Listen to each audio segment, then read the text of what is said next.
Please take care. This podcast contains strong language and discussions of homophobia, transphobia, violence, and trauma. It contains the voices of people who have passed.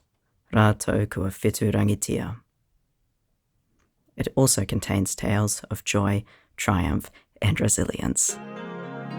Rights and Realities, Remembering 1986. Brought to you by Te Kahui Tika Tangata Human Rights Commission. 2026 marks 40 years since the Homosexual Law Reform Act passed. The moment that sex between consenting men was finally decriminalised in Aotearoa, New Zealand, and a major step towards equality was taken. In this podcast, leaders from our rainbow communities guide us through the changing story of sexuality and gender, revisit the moments that shaped a landmark bill, reflect on the Human Rights Commission's role, and honour the courage of those who fought on the front lines for equality. Episode 3, The Bill. The campaign for homosexual law reform required bravery. Fran Wilde was a relatively new Labour MP when she introduced the bill in 1985, but she quickly became the face of one of the most divisive debates New Zealand had seen in decades. She worked closely with gay rights groups to shape the bill, and she brought a steady presence to what quickly turned into an emotional and often hostile national conversation. Through it all, Wilde stayed focused on a simple message: that consenting adults should not be treated as criminals. An anti-gay petition launched almost immediately after the bill was introduced. Norman Jones, a National Party MP, was opposed to decriminalising homosexuality because he thought that it is unnatural and perverse and would encourage the spread of AIDS. He commented in the press, "I often sit and wonder why people do it when sex is so good between the sexes." It took 16 months from the introduction of the bill until Part 1 passed the third reading in Parliament. A significant human rights milestone, this watershed moment meant that gay men's consensual sexual activity was no longer criminal. But they would still not be protected from discrimination on the basis of their sexual orientation for another 7 years. The Human Rights Act came into force in 1993. For the first time, lesbians and gay men, including those living with HIV/AIDS, had explicit protection from discrimination when it came to employment, housing, and public services. In this episode, Fran Wilde talks to Chief Human Rights Commissioner Stephen Rainbow, who was a young gay man supporting the campaign in the 1980s. They discuss the courage of those who supported the bill publicly, often at great personal cost, and the extraordinary tale of how the bill got through. And they ask, what did it take? Fran, thanks so much for joining this session. Really appreciate your making time to talk about this critical point in actually New Zealand's history and the critical role that you played in it. Just acknowledging that I've known you for more than 40 years, babysat your children during the campaign for homosexual law reform, given that we lived quite adjacent to each other, and subsequently had the pleasure not only of working on your campaign in 1981, but also obviously on the homosexual law reform campaign, and then as a city councillor when you were the mayor. So just want to give a big shout out to your extraordinary contribution to this country, and what a great privilege it is for me to have known you for that long. Kia ora, Stephen. Thank you for that lovely welcome, and it's great to be here today to recall and I think celebrate the gains we made 40 years ago, which seems a long time now, but there it is. Still a long way to go, which no doubt we'll talk about. So, Fran, the first question I want to ask you is that I've read quite a bit about the background to homosexual law reform with various bills suggested by then Young and then Warren Freer and then the Equality Bill. Why was it that you ended up with the Homosexual Law Reform Bill, and what were your personal drivers about taking this incredibly brave step? Well, I was lobbied, as I think all candidates were, pre the 1981 election, which is when I went into Parliament, and asked if I would support this legislation if it were introduced. And I said, yes, of course I would. It's long overdue. And then after the election, the same people came back to me and said, oh, well, by the way, Fran, congratulations. And we're looking for somebody to introduce the bill, which had never occurred to me. So I thought about it, not for too long. I was a young heterosexual woman in a very liberal seat. Wellington Central was probably the most liberal seat in the country. And I figured out that my electorate would support it and probably be quite helpful for me in it, and that my personal circumstances meant that nobody could suggest I was doing this for personal gain of any sort. So I said I would do it. I don't think I had quite the appreciation of what it would mean. I'm not sure any of us did actually before the bill was introduced. Maybe some had, but the campaign was very torrid. And I guess if you had been living in New Zealand for all that time as a gay man, you would have understood what it meant. But this was bringing it all out into the open, into public, and onto the street. And I really did not have any comprehension of how difficult it would be when I said yes. But I never give up. So, having committed, I threw myself into it. And you said recently that, in contrast to the previous bills that had been touted, that the difference in this case was that you were prepared to run a campaign that had lasted for 16 months. Tell us about that campaign and the toll that it took on you and those you were working closely with. Well, it was a big campaign because it was challenging a deeply held piece of mythology and stereotyping that had been embraced by the New Zealand public for a long time, decades and decades, probably since the early settlers arrived that had been there present. And so clearly it was going to be difficult for everybody. The campaign wasn't just run in Parliament. In fact, most of the lobbying was done outside of Parliament, and we can talk about that. But the people who opposed it were quite virulent about it. The opposition was largely led by fundamentalist churches, and I had a lot of personal hate mail. In those days, there was no social media, which I always feel was a good thing. I'm not certain we could have got this through with the way social media operates these days, but Wow. so people used to write me letters, and if they wanted to threaten me in any way, they had to write it down, which actually helps when you want to find out who they are. They didn't always put their names and addresses, but all the correspondence of that nature was taken away by the police. And so I was concerned, not so much for me, but actually I had 3 young children then, and I was a little concerned. But again, they were in an environment in my electorate that was pretty supportive. So my circle of friends and the wider electorate were very good about this, and people did keep an eye on things for me. That was really important for me while this was going on, because it was a very difficult campaign that took a lot of time and effort and time away from home, obviously. Was there any particular incident or event that occurred during that campaign that stands out for you and that you remember to this day because of the extraordinary nature of it, whether positive or negative? Yeah, there were a few things actually. One was the presentation of the petition that they raised against the bill, which at that time they said was the biggest petition in New Zealand ever.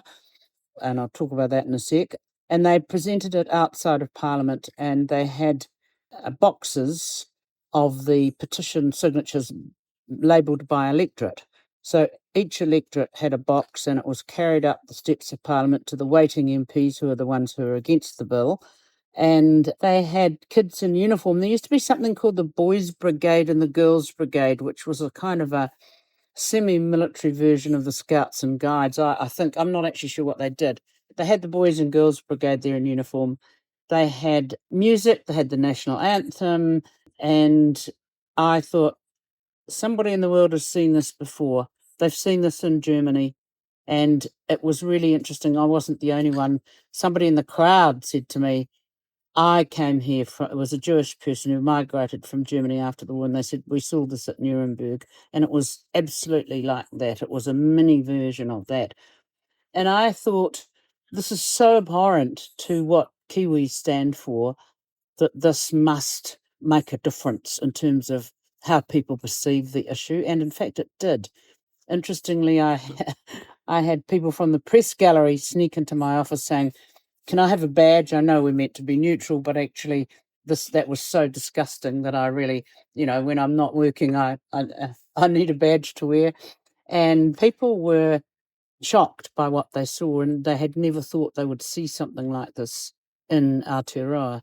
And I remember standing on the low wall that was between the lawn where all our people were protesting against this presentation and the people who are on the forecourt presenting the petition, yelling myself hoarse. They were singing the New Zealand national anthem and I was yelling, "Don't let them steal our national anthem. That belongs to all of us." And I remember this one moment that was actually televised when I yelled out, "They're the perverts," because the speeches were pretty bad.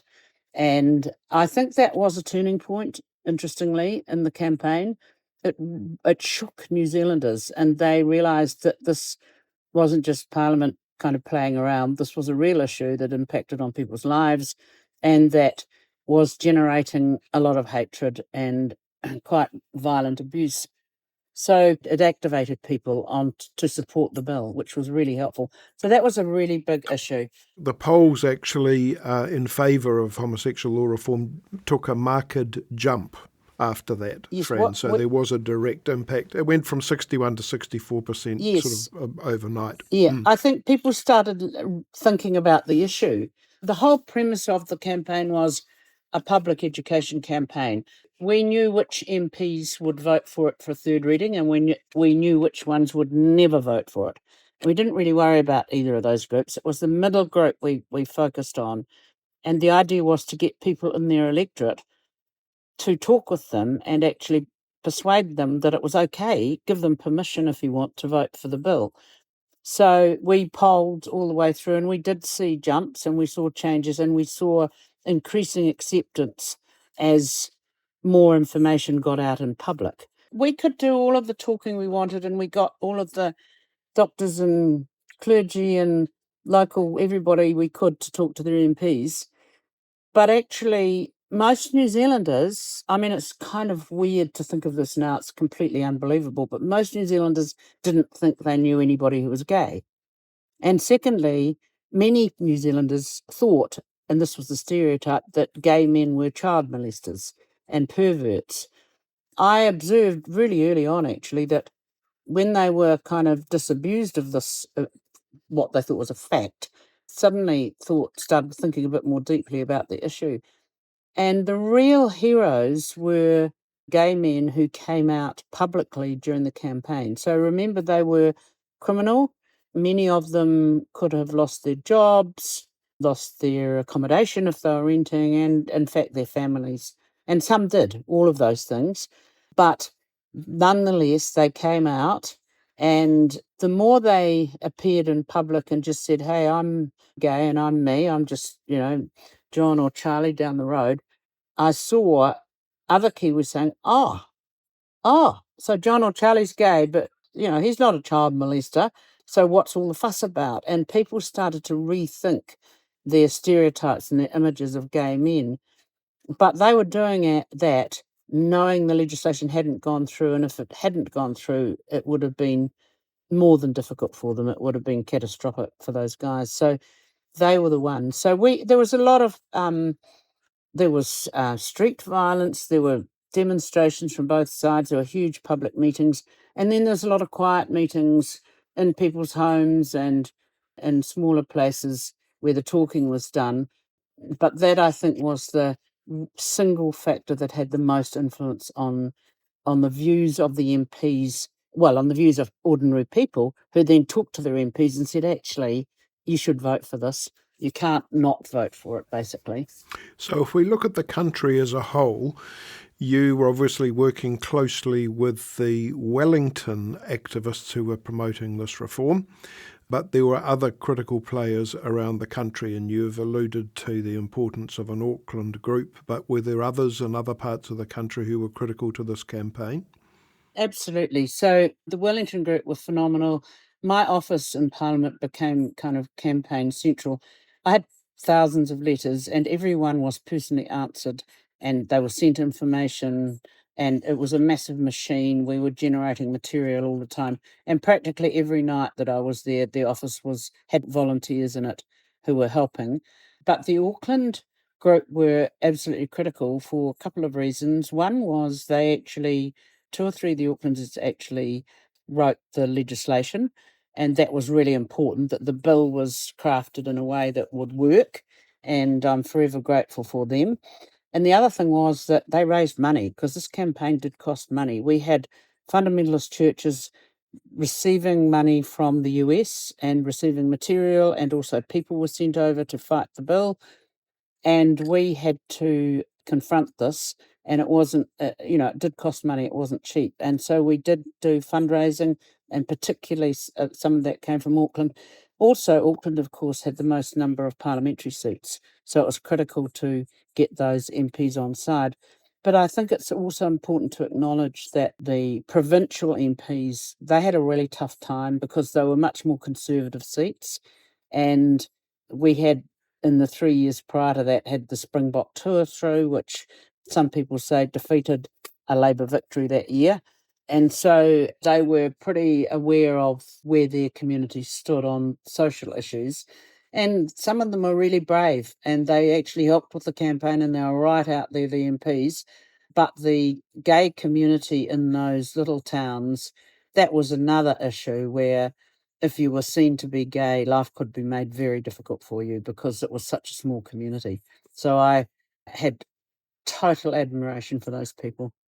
I perhaps use this opportunity, Fran, just to repeat an anecdote which I think illustrates just what you were up against, because I interviewed recently, because I want to write about my late husband, who, like me, was a Nelsonian.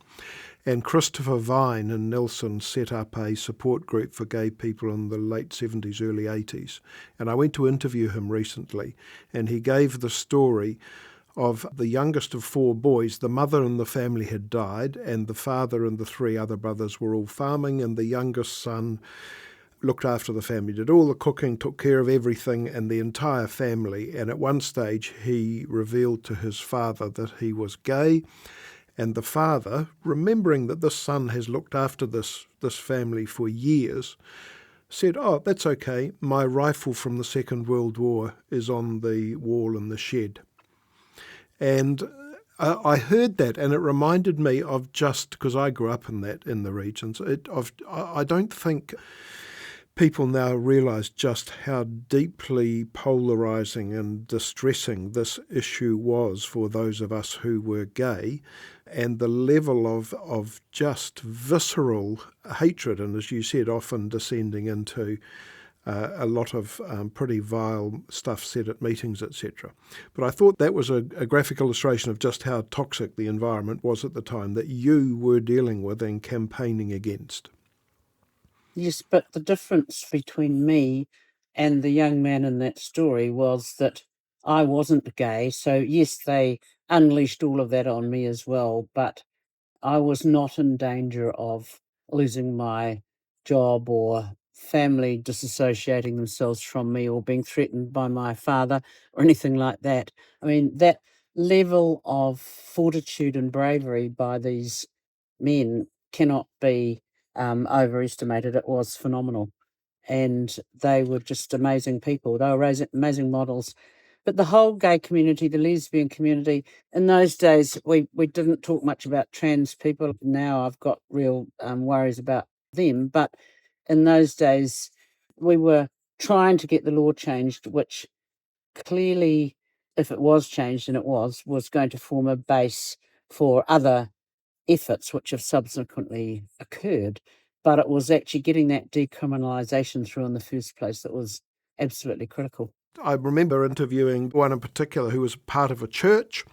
It was an establishment church, and everyone knew that he was gay. But when homosexual law reform was raised, then everyone looked at him and expected him to take a stand and come out and all those things that gay men would want to do. He felt extraordinarily uncomfortable in that situation. And it did put the onus onto those of us who were gay, even if we weren't out at that time, to actually take a stand. And so it wasn't just all gay people thought this was wonderful and joined the campaign. A lot of people were actually put in a very challenging position, which is not to say, of course, that this shouldn't have happened. It was just the reality that for people who were probably known to be, if I can use the word, different, to suddenly have to take a stand on it was, for some of them, extremely uncomfortable.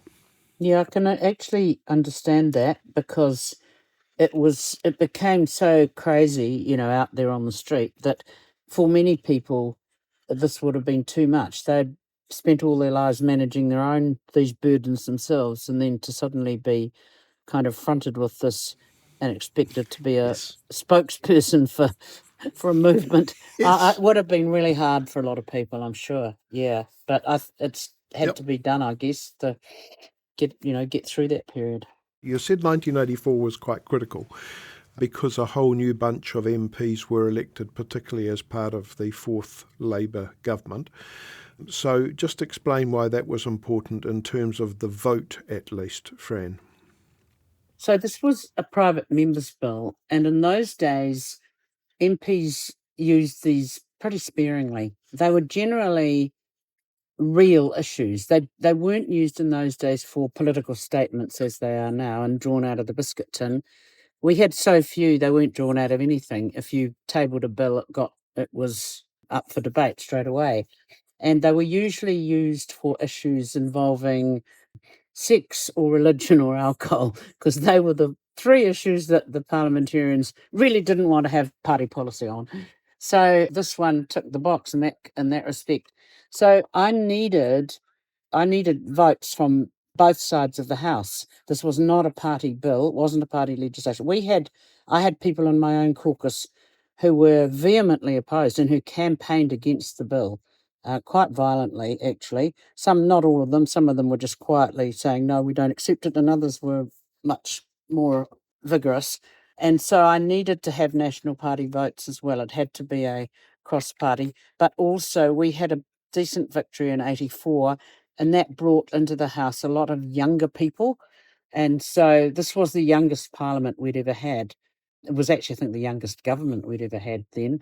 So that was useful because they were the sorts of people who would vote for the bill. But it was absolutely required. I needed the votes, and it wasn't a party-driven bill at all. Some people think it was a Labour government bill, but it wasn't. It was actually a private member's bill.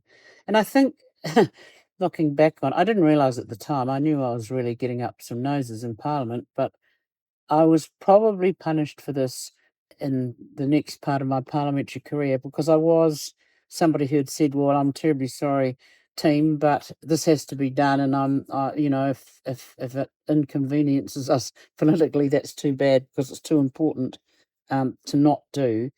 And that wasn't liked by a number of people. And I don't think I was ever seen as 100% reliable in that sense, because I had done what I thought was right. And I think probably that did shape my political career after that.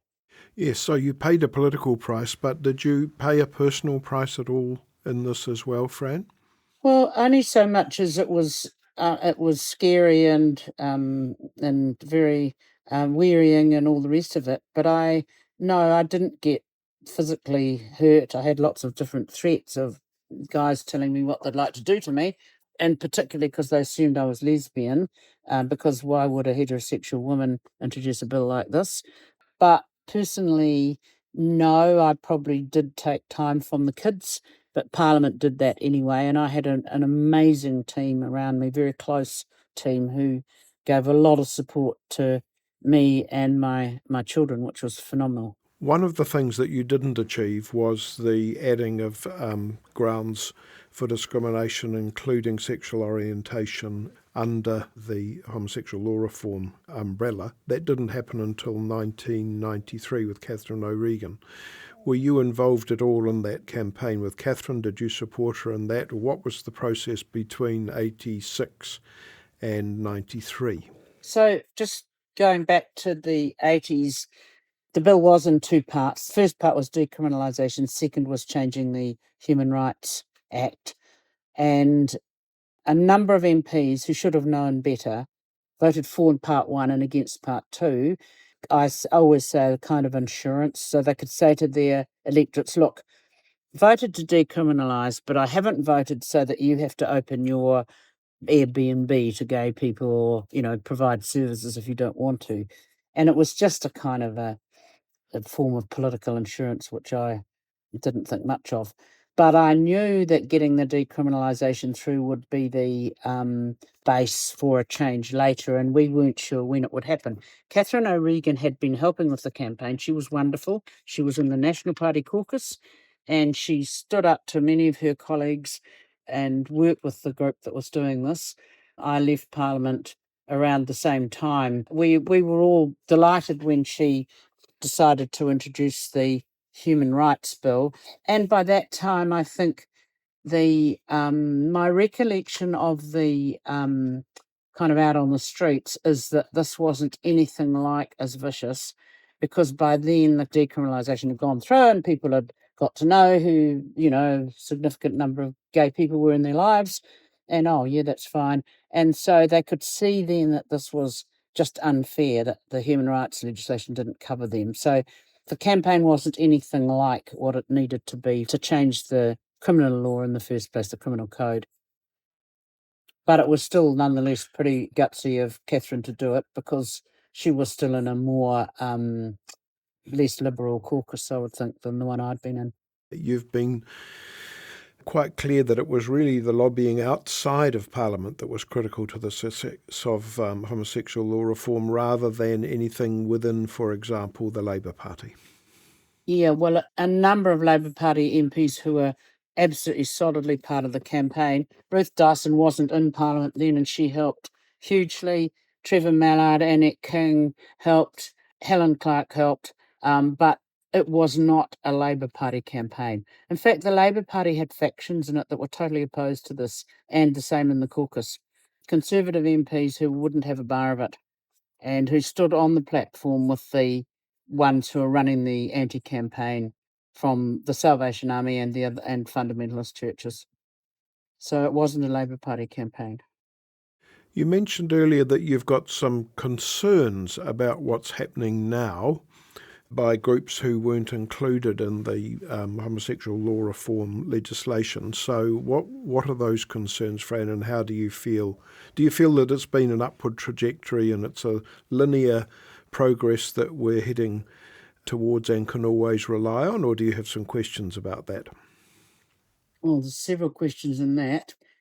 I don't think it's linear. I think it's been a bit bumpy, generally upward, because there's been a number of changes to various statutes along the way. So Louisa Wall was active when she was in Parliament on this. There's been a number of MPs that have actually changed the law, but every one of those was a little bit bumpy and didn't just fly. Nothing flies through in this respect. As I said, this was about gay men. Now we have a huge issue around the trans community and a lot of hatred about them, which I find appalling. And that's now spilling over in Parliament, and we have a bill to define what is a man and what is a woman. I think even if you were a medical person with no views on anything, you'd have to say it's a bit simplistic.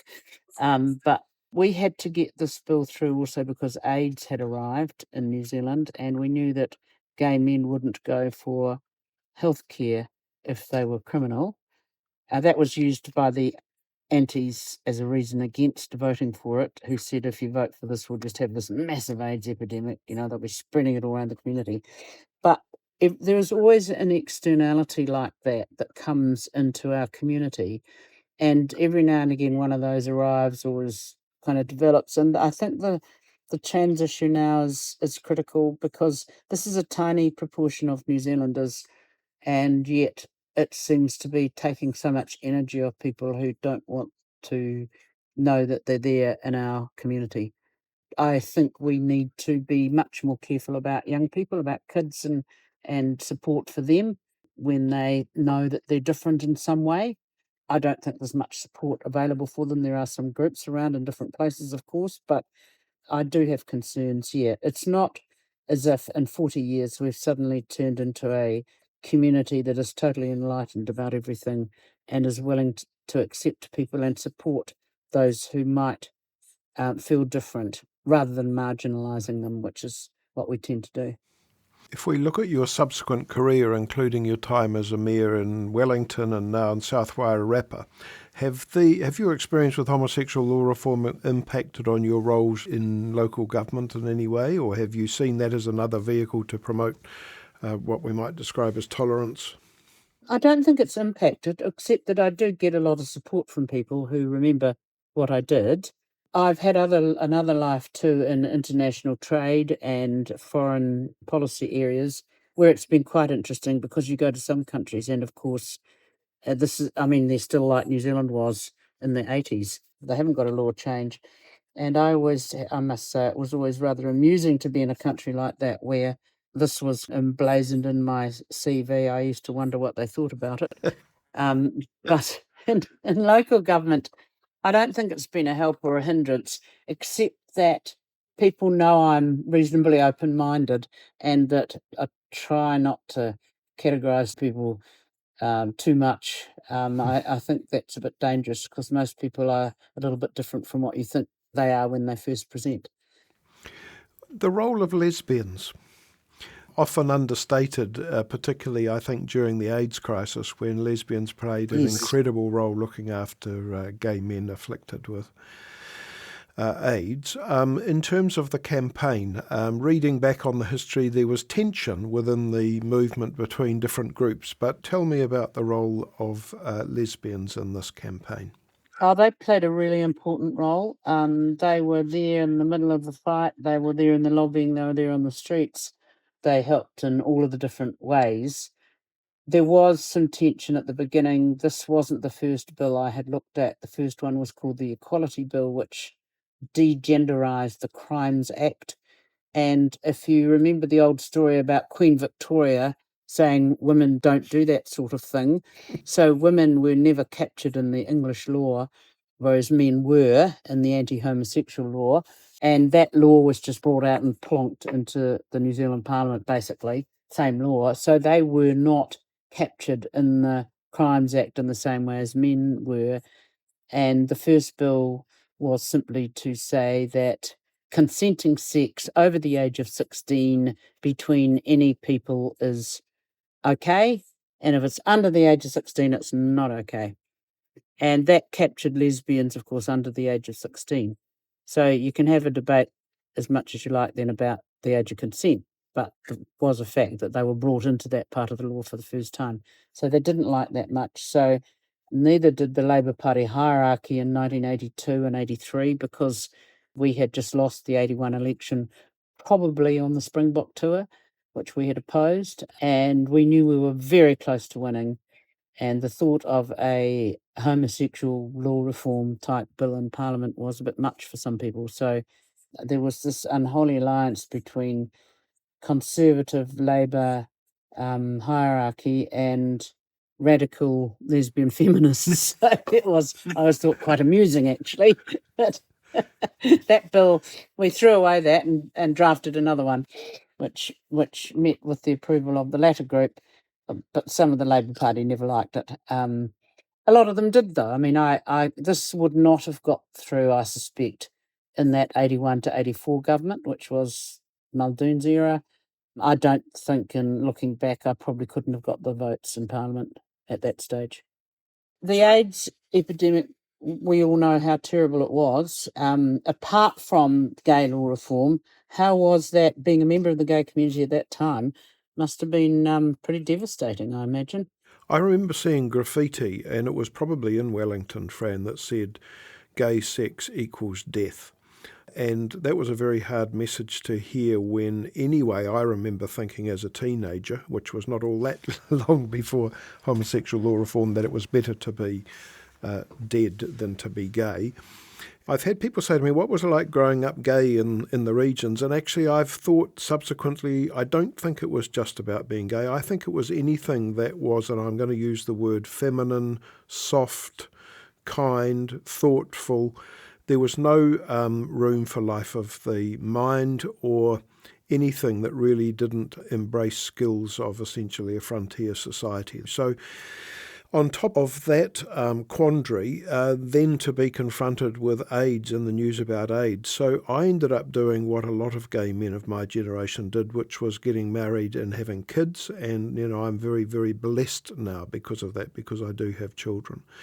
But my kids have paid a price for that, not to mention my ex-wife. So the fact that I was grappling with these things on a personal level was actually aided and abetted by the legislation, because actually it removed some of the horror that was associated with discovering that I was different from most other guys. And it also created an environment that you alluded to earlier, where in fact it became, I'll use the word acceptable, at least to be gay, and it wasn't such a terribly shameful thing. I was just reading in preparation for this, there was a raid on a sauna in 1976 which saw people arrested and their names publicised, and it led to several suicides, for example. I mean, I don't think you can underestimate just the horror of being revealed as homosexual at this time. So your bill was an absolutely critical stepping stone to changing that situation. And it really did impact on the lives of thousands and thousands of people in a very positive way. I think that's true.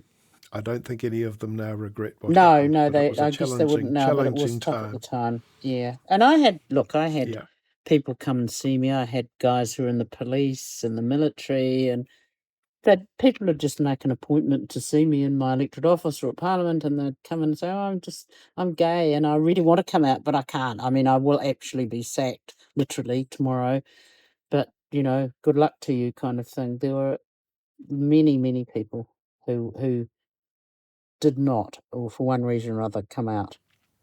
But who shared their stories with you? Yeah, they did actually. It was always a great privilege that they felt they could. I mean, I was quite young, but it was like a bit of a mother hen in some ways. But I guess they felt safe with me, which was good. And then now, I mean, the mad thing is now, I think, look around the business community, Parliament, right through the political spectrum, every walk of life, and you find gay men, lesbians, and I know there are still challenges, but at least legally and officially they're allowed, if you want, they're allowed to be there. And it is a massive difference.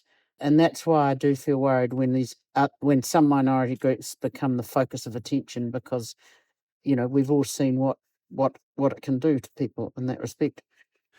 Well, those people are only in those positions because of people who had the courage to do what you did, Fran. So thank you so much for that.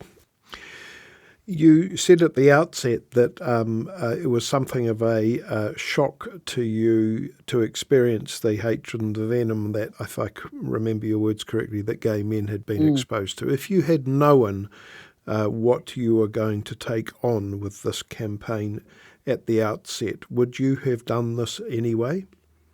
Well, nobody can answer that, but I think I probably would have, because it was so kind of bleeding obvious to me that it had to be done. I mean, it was a huge black hole in our human rights legislation, massive. And we were behind the eight ball. I mean, a lot of the other countries and jurisdictions had done this many years prior. And in the Western world in particular, we were certainly way behind the game. So I probably would have, but I might have been slightly better prepared for how it was managed. It was like a big wall that suddenly appeared there, coming towards us. And we just had to manage it and run a campaign around it to actually basically knock down the wall and talk to New Zealanders. So when I say the campaign was run outside of Parliament, in the sense of the lobbying it was, but I still did a lot of work in Parliament, and my team did, talking with that little group of MPs that we knew we had to get, the middle ground ones. When the bill was first introduced, in those days, they had what was called then a gentleman's agreement, because most MPs were men. When I won in 1981, there were 8 women in Parliament that year, up from, I think there'd been 3 or 4 prior to that. So it was mainly a man's place. And there was this agreement that any private member's bill would get a first reading, basically, and then it would be sent to a select committee where it would die and it would never come back again. So everybody voted for it and said, yep, send it off to select committee. But we knew that there were only 19 MPs in the House then who would have voted for it that day if it had been a third reading. And that meant we had a lot of work to do. So we made the list. We talked with everybody. Different people talked with them. Sometimes many people talked with one MP to find out really, really where they stood. And we had our list and we knew who was reliable and who was totally opposed and who were the ones we had to help get through that door.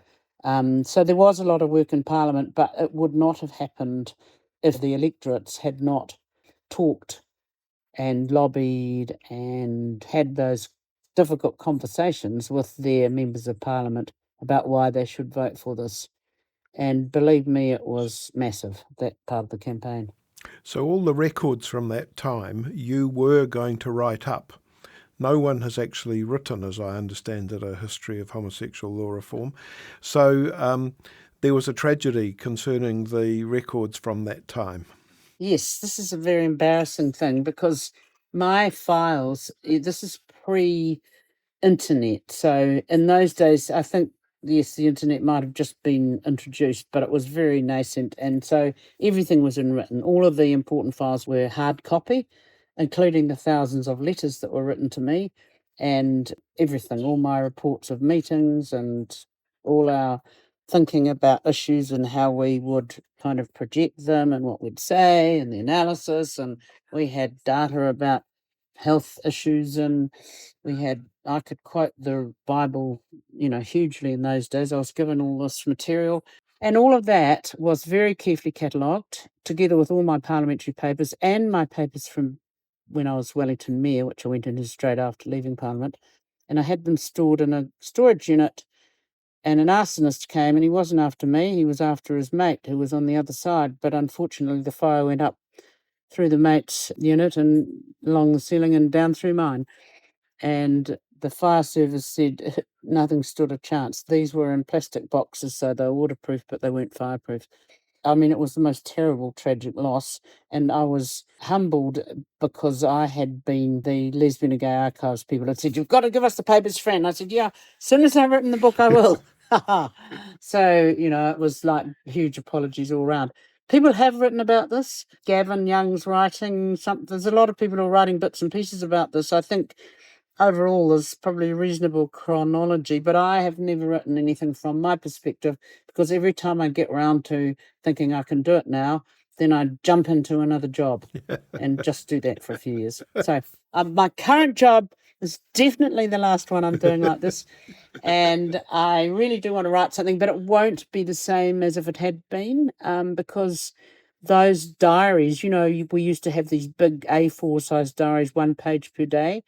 And if I wrote, I had a meeting with such and such an MP on that day, I would remember probably what that meeting, what was said in that. That would tweak my memory. I don't have any of that now. So it will be more like a memoir and talking with other people about their views rather than my writing at all, I think.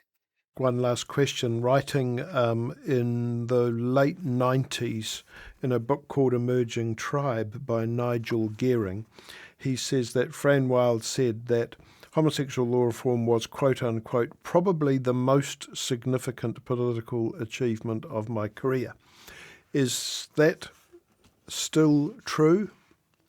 Yes, I suspect it was. I also did a bill I took over from Jonathan Hunt called the Adult Adoption Information Bill, which made it possible for adopted children and their birth parents to meet and to get information about each other. Now, of course, we have open adoptions, but in those days they were closed. So that was pretty radical as well. And again, not liked by many people.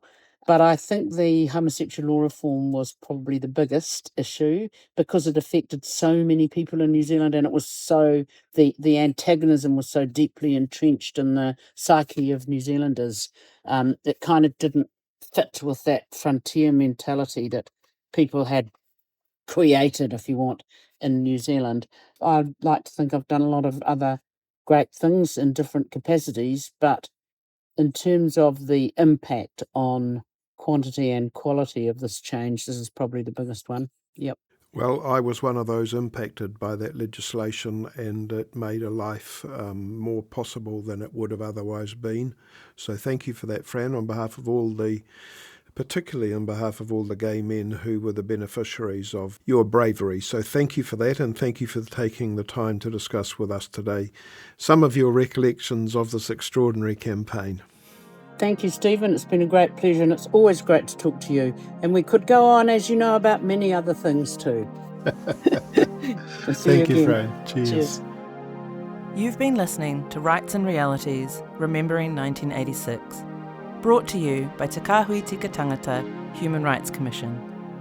Produced by The Spinoff and Andre Afamasanga.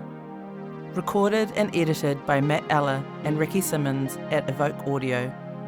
Voiced and written by Leonie Kapia-Hayden and Tane Polkinghorn. Special thanks to Gareth Watkins, Roger Smith, PrideNZ.com, Fran Wilde and Stephen Rainbow. If you would like to learn more about the rights of rainbow people, or if you have a complaint or question about discrimination because of your sexual orientation or gender identity, head to www.tikatangata.org.nz to find out how the Human Rights Commission can help. The views and recollections expressed in this recording are those of the speakers and do not necessarily reflect the views of Te Kahui Tika Tangata Human Rights Commission.